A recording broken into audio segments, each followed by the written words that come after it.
Hi everyone, welcome to Citations and References in Public Documents. This is the video lesson for week 13. Let me start off by first talking about what I mean by references. Again, this is citations, your sources, your references, basically any information that you're putting into your document, your text, that shows where an idea, a term, a concept, a fact, data set, image, whatever, any bit of material where it comes from or can be found. So this is not your own ideas. This is not your own information that you're putting in there. It's things that you're pulling from the different sources and then putting them into your project 3. Um, why do we use references? There's a whole bunch of reasons why we use references in our documents. One is to show where information or ideas came from, so the origin of them. Then also to indicate where people can go for more information, so you're pointing them in a new direction. And then to show that we're a credible source ourselves, showing, hey, I know about this stuff, this is where I'm getting it, you can trust me that I'm not just making this stuff up. Then sources and references give weight to our arguments by offering evidence. So again, showing that there's something to this. And finally, we give credit to those whose material, or to use the term intellectual property, to the intellectual property that we're using and giving credit towards them. And so references actually are a rhetorical practice.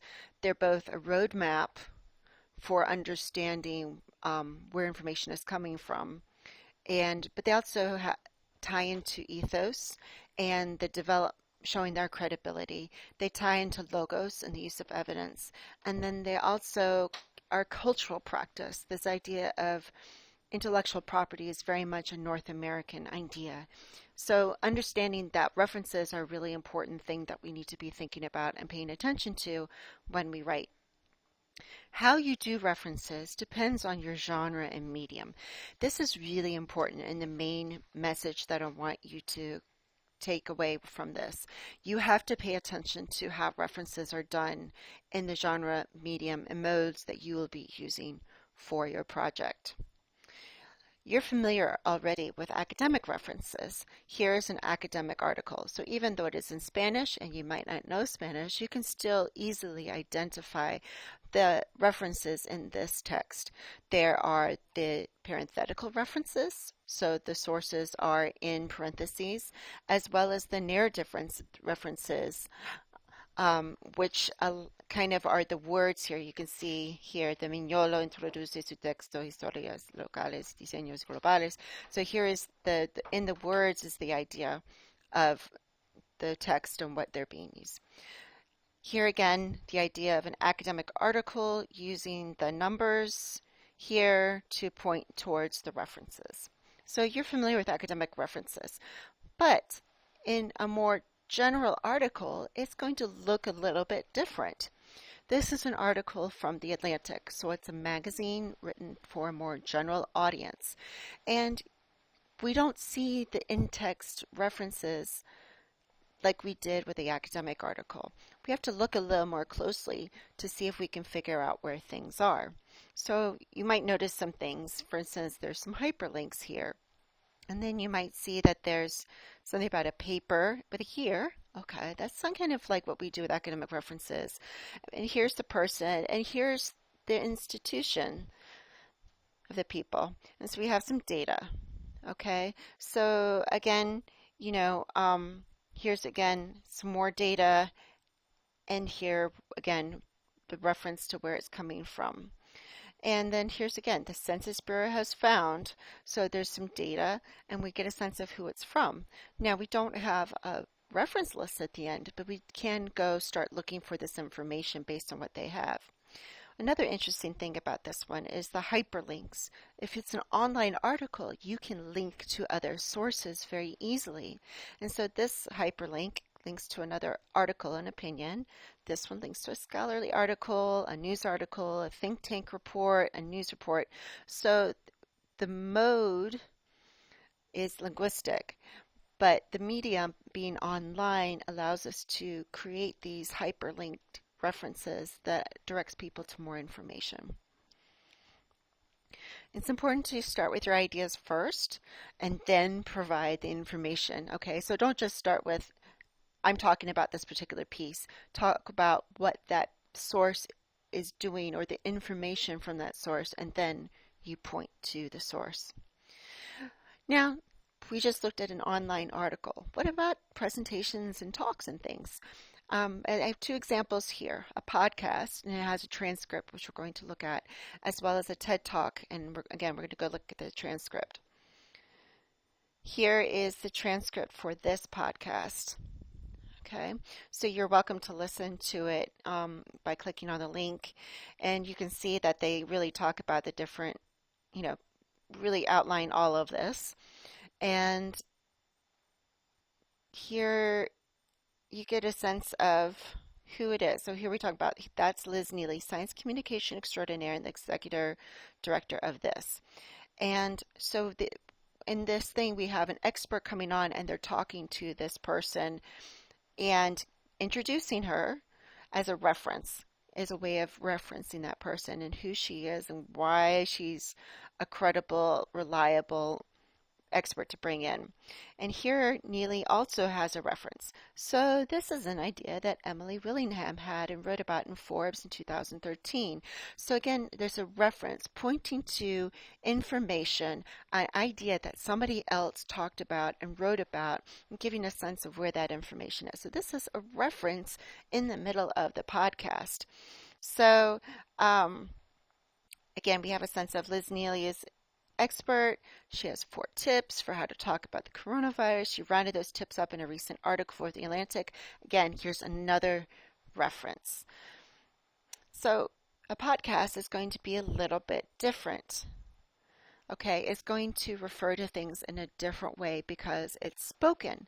We have this transcript here so we can easily see it right there on the page and on the screen in this case. But when you're listening, it's going to be different and you're going to have to think about things in a different way than you would if you were doing an academic article. You can imagine trying to read an academic article out loud and how that would be very different than listening to this podcast and the ways that we use references. To go return to our thing here, let's look at this TED Talk. Why helmets don't prevent concussions. So here's a TED Talk, and again, I could click play and you could watch it, and it would be worthwhile. But I'm noticing here on the TED Talk, there's a couple of really interesting things. One is they have the details. Here is they have a transcript, and this is, let me click on this here. You can do it in 23 different languages. So notice that right already we have a combination of multimodal here, the audio, video, image, as well as text, and then the idea that you can see it in multiple different languages and what that means. Okay, so you can go around and you can see that you've got this transcript here, and just to kind of look through it, you don't really, again, this is being spoken and he has things up on the screen as he's talking, but he's not providing references in the same way as he's talking. So, but you do get a sense that he is actually talking about data and research that he has done. So here we go, and we can see that he's talking about his research. And here we go, another research group in Sweden. So, and then a CDC video. So he's got these small references to the things that he is pulling up and talking about it. He refers to where he's getting from and talking about it. And so that's in the presentation itself, in the TED Talk itself, he's talking about that. Then you can also see that there is a section here with notes and references. So he provides information based on what he's talking about within the thing. So at the 50-second mark, here's some papers that refer to are great resources for that specific thing. Refers to a movie. Here's the information. So this is a really interesting thing to consider. This might be more than you want to do, but you get a sense of how they show their credibility, but also point to more information for the listeners and viewers of this thing. And again, here's reading lists, so allows you to get more information. So this is a little bit different than their reference list, but it still gives that sense of references as well. All right, so again, some final words to wrap this up. You need to research your genre and medium and pay attention to what kind of references they're using, um, and then how they reference those. So the citation styles. Okay, what are they using? Parentheses, the links, the mentions, the footnotes. How do they introduce these references or refer to the sources of information? On your own part, for your own document, you need to identify the sources you're using and how you're going to be using them. Are they showing the origin of ideas? Are you using references to point to more information? Are you using the references to show your credibility or to provide evidence or to give credit to somebody else? So understanding how you're going to use a particular reference is really important. And then remember to lead with the ideas and then provide the reference. All right. There you go. I hope this helps you get a good sense of what to be looking for, as well as how to think about using references in your own public document. Wish you luck.